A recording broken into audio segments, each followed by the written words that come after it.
Kita semua tahu bahwa pidato di sidang Majelis Umum Perserikatan Bangsa-Bangsa, PBB, adalah panggung paling prestisius bagi seorang pemimpin negara. Namun, kali ini ada ekspektasi yang jauh lebih besar. Menurut pengamat hubungan internasional, Teuku Reza Shah, pidato Presiden Prabowo Subianto di PBB berpotensi menjadi Memory of the World, atau kenangan dunia. Sebuah klaim yang sangat berani, mengingat hanya sedikit pidato yang mencapai status itu. Reza bahkan membandingkannya dengan pidato legendaris Presiden Soekarno pada tahun 1960. Mungkinkah itu terjadi? Apa saja isi pidato yang diusulkan hingga disebut akan sangat bersejarah? Mari kita bedah tuntas. Menurut Teuku Reza Shah, pidato Prabowo di sidang Majelis Umum PBB tahun 2025 ini memiliki potensi besar untuk dikenang sebagai Memory of the World. Klaim ini tidak sembarangan. Ia membandingkan potensi pidato ini dengan pidato Presiden Soekarno pada 30 September 1960 yang berjudul To Build the World Anew. Pidato Soekarno, yang mengusung semangat negara-negara berkembang dan menolak imperialisme, memang dikenang sebagai salah satu pidato paling berpengaruh sepanjang sejarah PBB. Lalu, apa yang membuat pidato Prabowo kali ini dianggap akan seikonik itu? Reza menjelaskan bahwa pidato Prabowo akan memuat filosofi, konstitusi, tradisi diplomatik, dan tantangan yang sedang dihadapi dunia. Selain itu, pidato ini akan membawa optimisme di tengah banyaknya krisis yang tak kunjung selesai. Ini adalah perpaduan antara kearifan masa lalu dan tantangan masa kini. Reza menyampaikan 3 poin utama yang, jika disampaikan, akan membuat pidato ini sangat kuat dan berpotensi mengubah pandangan dunia. Kerjasama antar peradaban. Reza menggarisbawahi pentingnya kerjasama lintas generasi dan lintas peradaban. Sebab, dunia sedang menghadapi tantangan yang sama, seperti kesenjangan ekonomi, kerusakan lingkungan, krisis keamanan, dan potensi kepunahan manusia akibat penggunaan nuklir. Pidato ini harus menyerukan persatuan di tengah perbedaan. Reformasi PBB.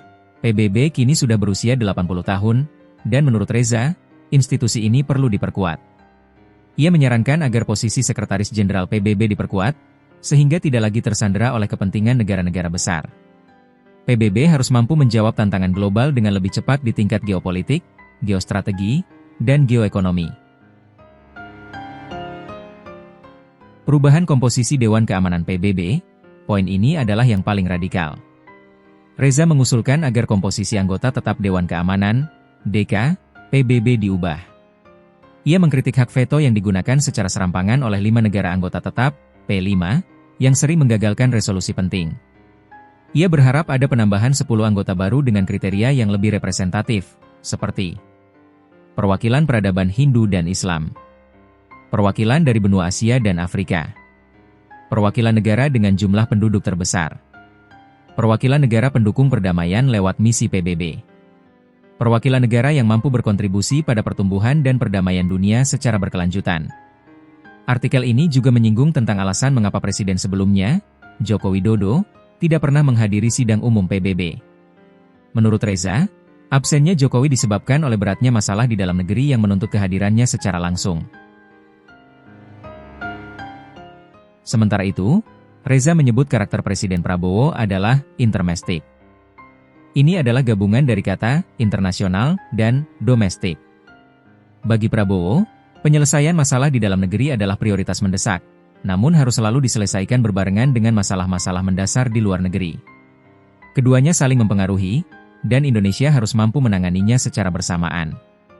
Karakter ini menjelaskan mengapa Prabowo, di tengah berbagai tantangan domestik, tetap memandang penting untuk hadir dan menyampaikan pandangan Indonesia di panggung dunia. Jadi, teman-teman, pidato Presiden Prabowo di sidang umum PBB tahun ini bukan hanya sekadar acara seremonial.